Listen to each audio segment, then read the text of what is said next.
What is the scariest situation you found yourself in since moving to Japan? I was filming a video and we were renting a space in partnership with the person we were filming a video. Turns out they'd rented the space from a, how do I say this? An affiliated member of an organization. And like 15 big dudes with suits walked in. And this old guy, must have been 70 or 80, started screaming like, "Who are these guys? What are they doing here?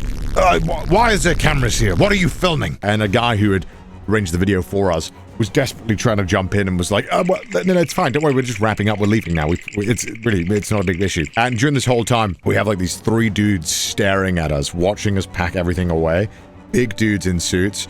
We're like, "Hurry up, get out, stop filming." I thought I was going to get like locked in there and interrogated. And it was scary in the sense of like, oh my God, have I massively up here? Am I going to be arrested? Did I do something wrong? Am I going to be like hurt? Or honestly, that time I went to the Family Mart with Chris and there was no fried chicken left. I'd never seen a man go more berserk in my life. You want to see a Karen? No. Look at Chris Broad when the family chickies run out. Welcome back. I have been making content now for over 5 years, and I'm tired of not answering your fantastic questions. Question number 1, what is this? Well, I mean, it's a giant monkey that is 6 foot sitting down, and it was worth every single penny that I spent, $3,500, and I think it's worth it. Don't ask me why I spent that much on a plush. Don't worry about it. It's just, you just have to do things in life. Anyways, enough about my big glorious monkey. Let's discuss you and I. Longtime viewers will know that roughly around once a year, we sit down and I answer your questions and we get a chance to talk a little bit. You know, a lot of the videos we are doing cool stuff around Japan. It's all very high-paced action, or sometimes just opening lucky bags and playing crane games. But normally we don't get a chance to just sit down and talk about things. So I love doing that every year, and here we are. Since the last time I made one of these videos, I've made 10 videos. Way less than last year. We'll talk about it. This video is sponsored by Genshin Impact. Attention!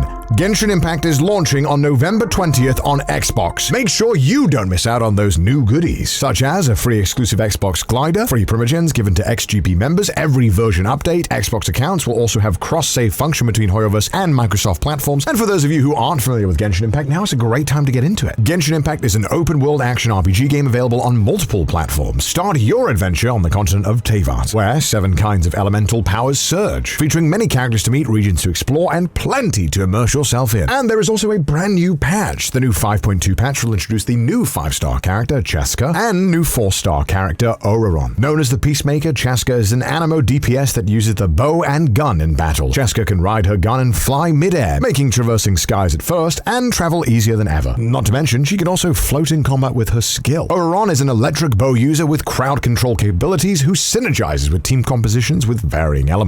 In the first half of the 5.2 patch, the Wish Banner will feature Cheska and Line with Oraron. And in the second half of the patch, the Wish Banner will include Zhongli and Nuvilet. There will also be 3 new areas to unlock and explore. There's Arch Canatlan, an abandoned area of Natalan, as well as Kwakan Cliff, home of the Feather Clan. There's also Tespateke Tonko Range, where you can explore, home of the Masters of the Night Wind. And also there's new timeline events where you can obtain a new weapon, so don't miss out. Press that link in the description and download Genshin Impact today and start playing. Get all of those free goodies. Thank you to Genshin for sponsoring this video. The first question we have: how much does it actually cost to live in Japan? Bro, you shouldn't ask a wealthy YouTuber how much does live in Japan cost. You know, he rented a castle, right? His perception of money spending is not going to help. YouTubers are out of touch on topics because they are rich. The problem with asking a YouTuber is likely Connor does not truly know, only what he's heard, because he does not live and work in Japan as a normal person would. Well, actually, there's actually some truth to that one. Now look at me, right? I'm not out of touch. I know how much things cost. Like a banana, it's like what, like $10? Can't be that much, right? How much is it? 15? How much is an Uber Eats? Look, the problem is with asking me this question is that I'm wealthy. That sounds really evil when you say it with a British accent. Yeah, yes, money. I have it. Unfortunately, like most answers, it depends. Japan is a massive country, and if you believe what Instagram tells you, you could move to the wilderness in Japan and get a house for free, where they ask you to please just sit there and live in it. Or if you want, you could go and live in a high-rise in Ginza and pay $15,000 a month. Even within Tokyo, there's a massive range of prices. You can go from something like $200 a month. Well, it would be pretty miserable to, you know, tens of thousands of dollars a month. There's a massive price range that you can pay like any major developed city. And it is kind of up to you what you want to do. Obviously, my advice would be don't ask a YouTuber. If I'm the only person you've asked, you're doomed. I would go to Reddit. There are plenty of Reddits for people who live in Japan. I give tips all the times or give pointers on, hey, you should live here. It's a great area. It's quite cheap. Just go and look on Reddit. Type in life in Japan. You'll be good. How much does it cost to move to Japan, and how difficult is it for non-Japanese to own a home? Great question. And like every great question, it depends. Obviously, for me, I was a single guy with about 3 suitcases worth of PCs. That's all I brought here to Japan, and it cost me about $1,000 for the flight. And then I had to pay a month's rent up front, a month's deposit, and a month of rent for free that you just give to the landlord. It's called key money, and it's the worst thing ever. Yes, in Japan, you have to gift your landlord a free month of rent. It's not your deposit. You don't get it back. And sometimes you can have to pay 2 or 3 or even 6 months of deposit up front. So about $6,000 up front. That's how much I had to pay to move. Moving, as anyone will tell you, especially moving to another country, is not a cheap endeavor. And to Japan especially, because of the way that the rents are structured and how housing is, it is quite a lot to pay up front. And then obviously there's a lot of other fees that end up sneaking up on you, like activation fees for any kind of services you're using. This kind of stuff can add up, but those were the main fees. Obviously now I get messages from people who have full families, have pets. Obviously, those prices can ramp up quite quickly. I would say you just need to do the research yourself and look how much it would roughly cost you. But there will be hidden costs, so I highly, highly recommend budgeting an extra 30-40% of whatever you spent to move to Japan as kind of an extra kind of like, oh god, stuff might go wrong. And how difficult is it to own a home as a non-Japanese? Well, the answer is like most things in life. If you're rich, very easy. If you need to loan money from the bank for a mortgage, it becomes very, very difficult. I will get into the nitty-gritty, but if you're a foreigner, you can buy and own land, but getting a mortgage is a whole nother beast. Does it clap when you walk? Yes. Is living in Japan actually worth it? Yes. I mean, I have a very cushy job and I don't have to clock into work, so yeah. Is the quality of life as good as people want you to think it is in Japan? Yeah. I mean, you have amazing food. I can walk everywhere. The healthcare is fantastic. Amazing public transport. Everything arrives on time. If I have any work done or I need someone to come and fix something, they will come the exact time they say they're going to come. So that sounds bad. Sometimes Chris isn't here, and everyone is generally very friendly. It's pretty damn good. I do think the one thing that keeps me in Japan the most is the general quality of life. It is as amazing as everyone says it is. How do you navigate outside of Tokyo where English isn't as prominent? I mean, honestly, Google Maps is fantastic and will always at least tell you what bus you need to go and find and book. It's genuinely really good, and it feels like a cop-out. I feel like there should be some kind of amazing trick, but Google Maps is very, very good. And whenever I'm lost or whenever I need to find something, I open Google Maps. It's weirdly very good. I guess they harvest all my information and everything about me in return for it, but at least I know which bus to get. During your time in Japan, have you ever thought of moving back to the UK or the US at all to be closer to old friends? I have plenty of old friends like Chris and Pete. And Chris, again, he honestly counts for like 3 old people, all in of himself. But seriously, it is very important to have old friends who have kind of been a staple in your life, who have seen you grow and change, and who grow with you. But it's also equally important to make sure you're making new friends, to gain new perspectives and learn from new experiences. And I really value that, and I'm very quick to make new friends, I feel like. And now, because I've been here 5 years, I really do feel like my friends in Tokyo are some of my lifelong friends. And so I don't really feel that like, man, I miss those old friends. I want to move back. It's more so like, man, I love those old friends, and whenever I get to see them in the UK, it's so special, but I really love being here. As an immigrant, have you ever had regrets or doubts about remaining in Japan, specifically when it comes to family and aging? No, not really. I mean, obviously there is the concern that when you're getting old, you might need people to help you out, but right now, because I'm still in my late 20s, I know I'm getting old, I love Japan so much. And, you know, maybe when I get older, I might want to go back to the UK, but right now, I just can't see myself leaving Japan. It's just, man, it's just so good. Like, you know, when I'm showing you all this cool stuff in my videos, that's like 1% of it. But just being able to walk everywhere and have nice conversations with people, and like everything just works. I cannot stress how amazing it is that everything works. It's genuinely the best. Think standard human, not content creator, no big funds, nothing. Would you still move to Japan despite the crazy work hours and no help doing government banking stuff? This is a tough question, but I will be honest, and I think no. I don't think I would move to Japan if I wasn't doing what I was doing. I think that Japan really has been struggling with managing a work-life balance, and a lot of companies, hear about them all the time, are overworking their employees to the brink of mental collapse. It's a serious, serious problem, and one of the major downsides of living and working in Japan. Obviously, I'm extremely, extremely lucky that I get to create content and show off how cool Japan is and all the amazing aspects of it. But the work culture is absolutely horrific. I just don't think I could hack it. I think I would be too miserable. Even if I did move here, I don't think I'd last in a normal work environment. To be completely honest with you, I don't think I could do it. Now, obviously, there are some amazing companies out there, but there are a lot that aren't. And I just don't think I would be ready or willing to deal with it if I was put in a miserable work environment. Do they still like foreigners, or are they getting scared of us just coming over to ruin what they have? Certainly, some streamers have not helped the image of foreigners in some Japanese people's eyes, but, overall, I think most Japanese people are smart and can realize that these tiny minority are not all of the foreigners. Now, that being said, it does feel like sometimes foreigners are blamed for some rather peculiar things. For example, in the great year of 2024, foreigners were blamed for eating too much of Japan's rice, causing a massive shortage. Yes, maybe they did eat all of that delicious Japanese rice, but sadly they weren't the reason for that. It could have been maybe to do with the fact that the aging population, there are 100,000 less people eating rice in Japan. Or maybe it's the fact that the heat wave caused less yields this year. I don't know. Must be those silly foreigners. Those kind of articles are naturally very frustrating as a foreigner living here, because you just feel like, why am I being blamed for everything? But then again, I see how it is in a lot of other countries, and more often than not, foreigners are blamed for every problem. And day to day, you don't really feel that effect, but definitely when you're talking to people, you do feel like, what? Why did you think that? Certainly, I have noticed that Meiwaku YouTubers, also known as nuisance YouTubers in English, have been causing some changes.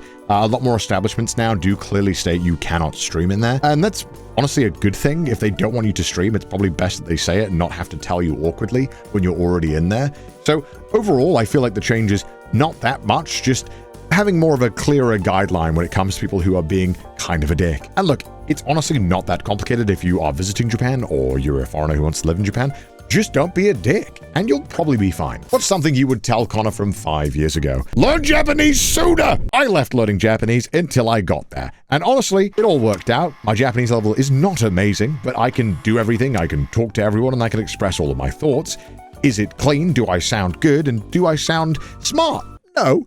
But I can do it. Or I guess buy Bitcoin before it blows up. That would be a good one, wouldn't it? Bring more crisps over to Japan. I'd bring a suitcase just for crisps. Man, I miss crisps.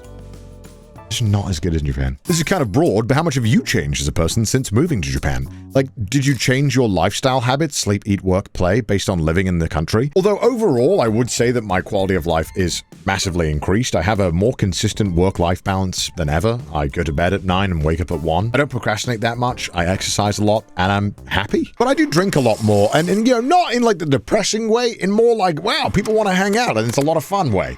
Which is good and bad, because I still feel like I often drink more than I should. But that's mainly because of how social norms are in Japan. It's kind of customary to drink at a lot of gatherings. You don't have to, but I'm a dumb little baby who feels peer pressure, and I drink. It also tastes good. But I would like to cut down slightly. You have been traveling a lot around Japan. Is it hard to access transport, especially in rural areas? Not really. With an asterisk, it's often very easy to get to a rural area, but it is very difficult to go around that rural area. The unfortunate truth of Japan is that most of it kind of looks American. It's all lots of lanes, mostly driving-centric culture. It's not all walking and trains. That is most major cities, yes, but the moment you leave or go to the outskirts of a major metropolitan area, it's all cars. Everyone drives. Go to any convenience store that is outside of Tokyo or a major city, and it has a parking lot. For a reason, because everyone drives there. It is often quite hard to get around areas that aren't super touristy, which is why, honestly, I highly recommend driving in Japan. A lot of people are very scared to do it, but driving in Japan is very, very easy. Drivers are very polite, people are very nice, and the speeds are a lot slower. And I feel like for me, the parts that I really love in Japan are the ones that I have to drive around, because there are just so many cool areas tucked away that you will never find a tourist going to because you have to drive. And I feel like almost like 60 to 80% of Japan is only accessible by car and driving around, at least the stuff that I want to go see. And I highly recommend looking into renting a car. It's really easy to do in Japan, and driving is not difficult. But if you're just visiting for a short little while, honestly, sticking to the major hubs is fine. Is there any point where Japanese people start seeing you as a local, or are you always more of an outsider? No. I mean, look at me. I'm white. I'm always going to be white. I will never be Japanese. No matter how good I get at Japanese, or if I live here for the next 40 years, I'll always be the white guy from the UK. And that's fine. That is totally fine.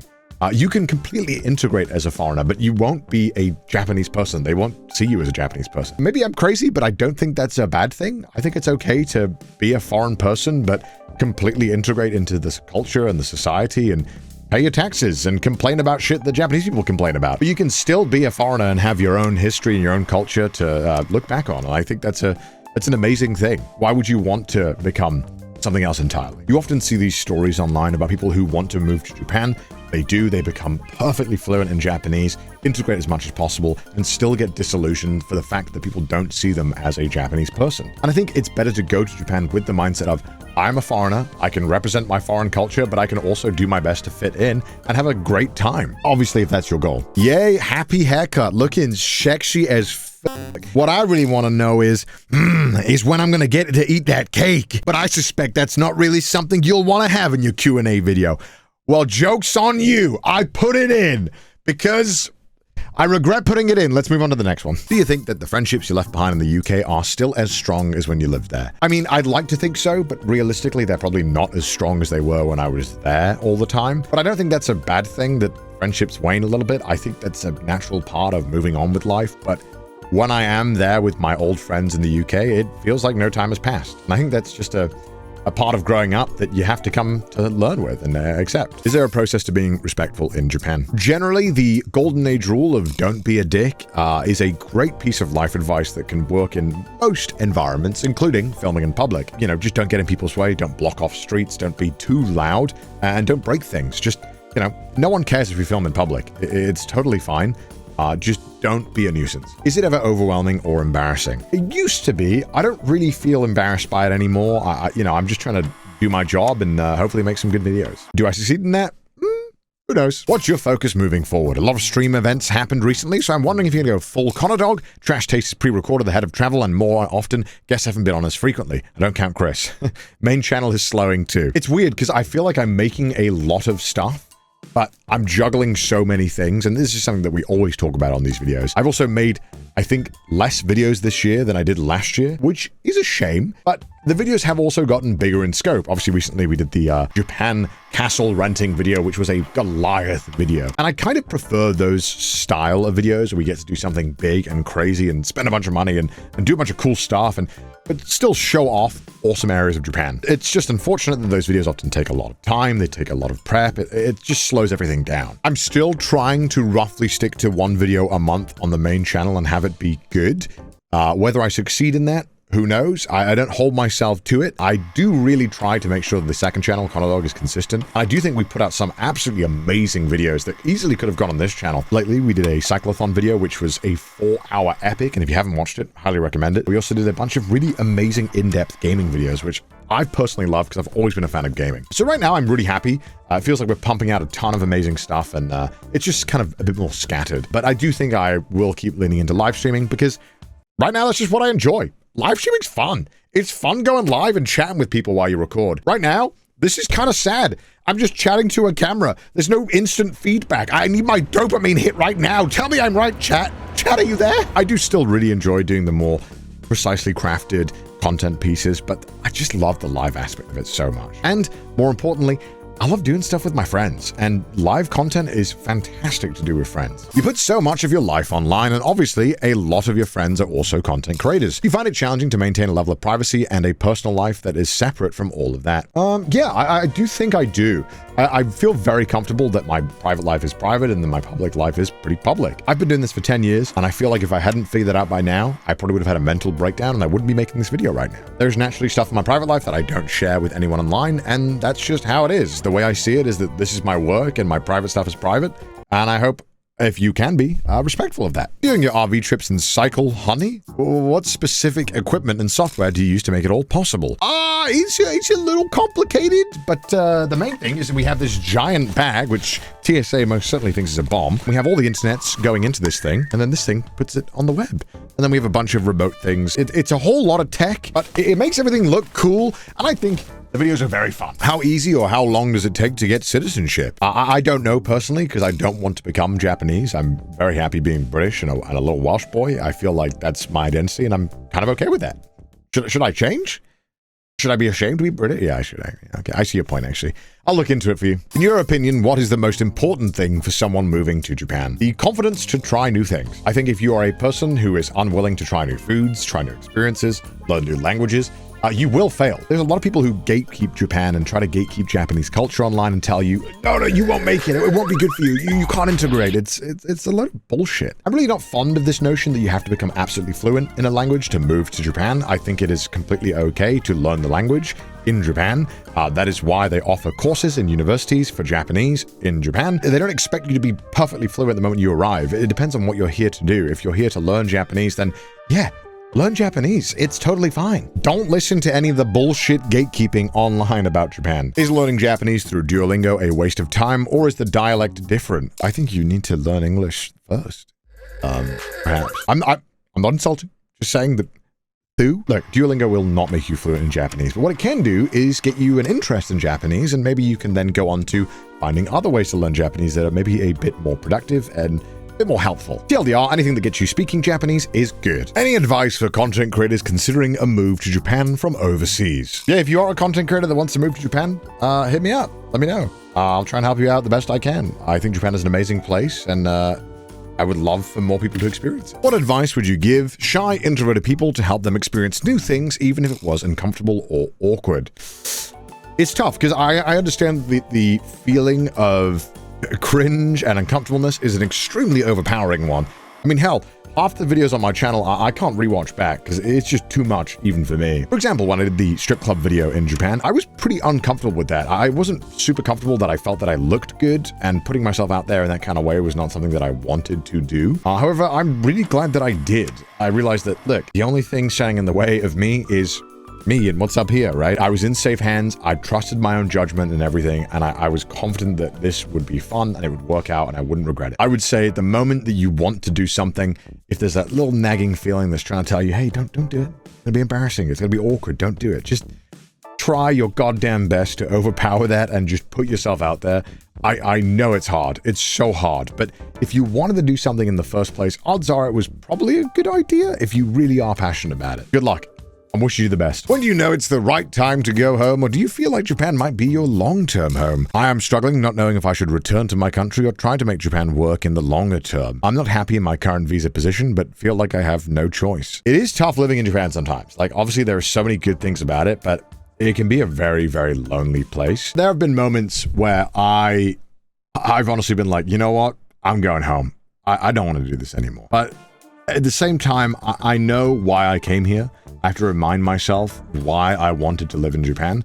I wanted to make cool content. For every single bad day, there are 5 amazing days. And it's so hard to remember that when you're in that rut and you're having those bad days back to back to back. But living here is amazing, and I don't know how going back home would improve it for me. I just naturally always have to push myself to do something new. That is just how I am. And Japan always presents an amazing challenge. And learning about another culture entirely from the ground up has been an amazing and rewarding experience for me. I can't speak for everyone. I think sometimes there are cases where it does make sense to go back. It does happen. Sometimes people go back, and sometimes they then come back to Japan again. It's not so simple what you want to do, but look, if you came here, there was probably a reason you had to come to Japan. And I would say try and see what that was, and if it doesn't make sense anymore, I think there's no shame in going back. There's no shame in learning about another culture for a bunch of years, then bringing that knowledge back with you. I think sometimes there's this feeling that you're worried that people will have been right, that you shouldn't have gone in the first place, that you made a mistake by going to another country. Where I think if you have gone to a foreign country, you've learned about some new culture, you've bumped shoulders with people that you normally wouldn't. Like, that's an enriching experience in and of itself. And look, if everybody in this world had to interact with people that they don't normally interact with from different cultures or different backgrounds they don't normally have to interact with, I think the world would be a lot better place and we'd all be a lot more understanding of each other. With it being 5 years now, is there anything in the UK that you wish you could bring over to Japan and vice versa? Well, I wish I could bring most of everything in Japan. Actually, just bring over just crisps and sausages to the Japan. I sound like John Blackthorne. I will bring the Walker's crisps and the sausages to the Japans. Yes. Baraka-sama, tell them about the sausages in the UK. Tell them about Cumberland. I just love sausages, and sausages suck in Japan. This is the British obsession. Our sausages are fantastic. If you go to the UK, eat sausages. They're amazing. And British crisps. would love to bring them. What's the one thing you wish you knew before moving to Japan? I wish I knew I was going to stay here for a long time. When I first moved here, I bought the worst furniture known to man, and I kind of wish I'd bought better stuff because I ended up having to throw it away when it broke because I bought the cheapest Amazon basics of everything because I thought I was going to be here for a year. One question, Connor, is it hard or easy to make friends in Japan? It's quite easy. People are generally quite open to talking in Japan, especially if you're a bit more outgoing. I think it's quite hard if you're a bit more introverted because no one is going to start the conversation for you. But I think that's a good way to think about it. No one is going to make friends for you in life, and it's very important to kind of put yourself out there and have chats with people. There's often this thing about Japanese people being quite shut off, and that is true to certain extents, but that doesn't mean it's impossible to make friends with people. I've hung out with a bunch of Japanese people just using Japanese. Mind you, not very good, but I've still had some amazing times, and you can too. It's really not that difficult to make friends. So there you have it. I hope you've enjoyed those questions and answers. Let me know down below if there was a question that you wish I had answered, and maybe I'll answer it in the comments, or maybe I'll do it next year. Who knows? We'll find out. I feel like I haven't had many laughs in this Q&A. It's been rather serious.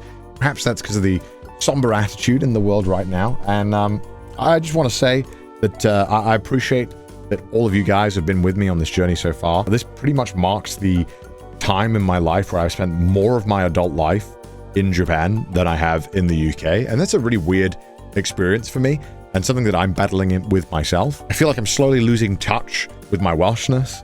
I feel like I'm slowly becoming Americanized, weirdly. And that's something that I'm struggling with internally. And I'm trying my best to keep in touch with my roots. And why I'm always happy to promote Wales and talk about it on this channel or any of my channels. And I just want to say thank you to everyone who has kind of been along with me on this journey. It's really been an amazing 5 years. And with everything shitty going on in the world right now, I hope that watching my content or being able to watch my streams is a good relief, even if for a brief moment. Thank you for changing my life. And I hope that I can change your life for like 5 minutes occasionally here and there, and have a great time. I don't know. It's dumb. I'm just very grateful, and I'm very happy, and I'm getting old. But at least I have a 6-foot monkey in my room, which is truly the best thing ever. So let me know what you want me to do next. I'm kind of just old now, sitting around, vibing. Remember when I used to do Black Butler videos? Yeah, that was a shameful period of my life. Well, look, it was a stepping stone. And don't worry about it. Anyway, hope you guys enjoyed this video. Please make sure to subscribe if you haven't already. I promise I will try to upload once a month. I'll see you in a month. Bye!